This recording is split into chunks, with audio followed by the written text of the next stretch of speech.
Un événement d'une très grande ampleur, un ajout pour la fièvre de l'égyptologie, donc telle connue dans le monde. Et pour discuter de ce grand événement, nous avons le plaisir de recevoir à bord M. Simon Say, notre expert en tourisme. Bonjour, merci de vous joindre à nous sur Nile TV International. Merci infiniment, bonjour. Alors, c'est un grand événement que va donc inaugurer aujourd'hui partiellement, expérimentalement, Dr Moustapha Madbouli.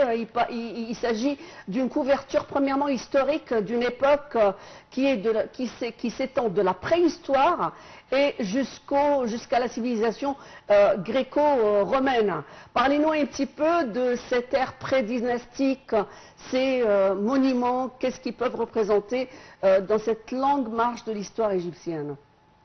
Alors, le projet que l'Égypte a réalisé, c'est bien sûr un projet qu'on peut considérer un des plus ambitieux dans le monde entier.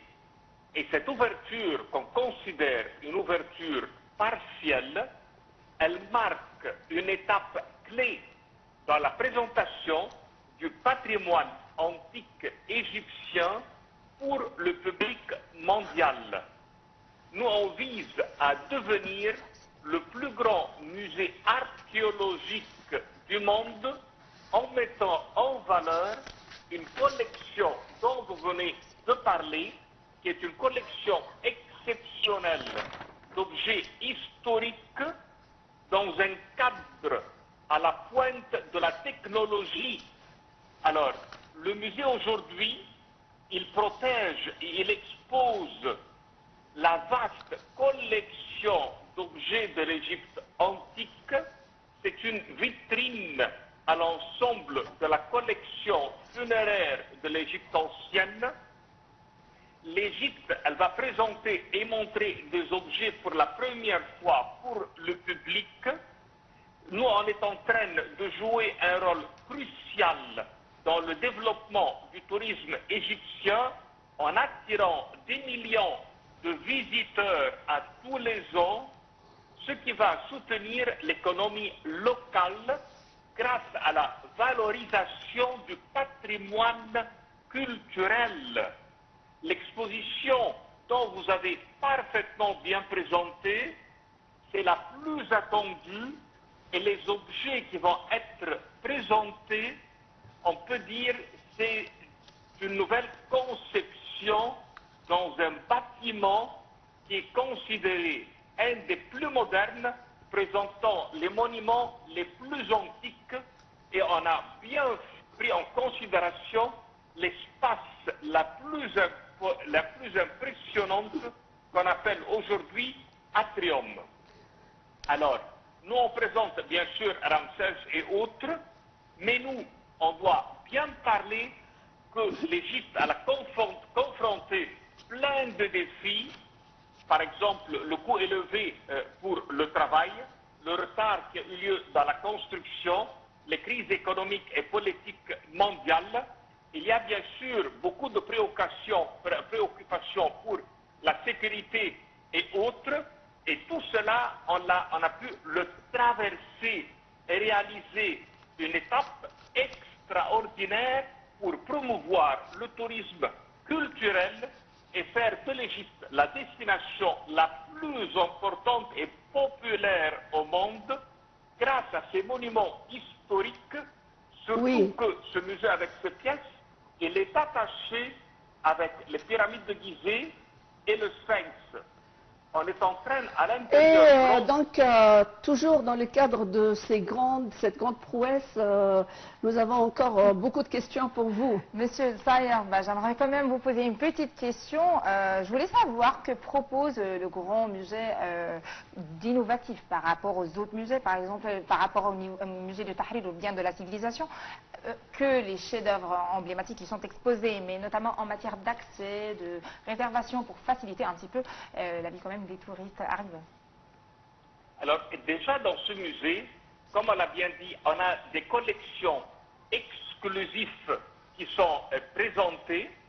Alors dans ce musée aussi bien, on a des sections et des galeries qui vont être d'une façon permanente des galeries temporaires pour présenter des différentes dire,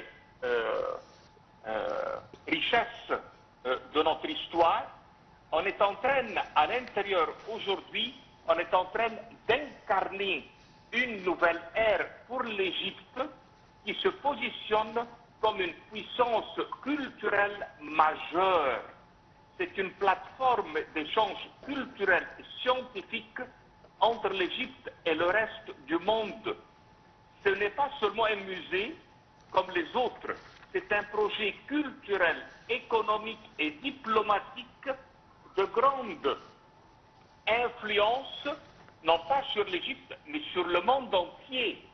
Parmi les choses qui le distinguent par rapport aux autres musées, c'est la diplomatie culturelle.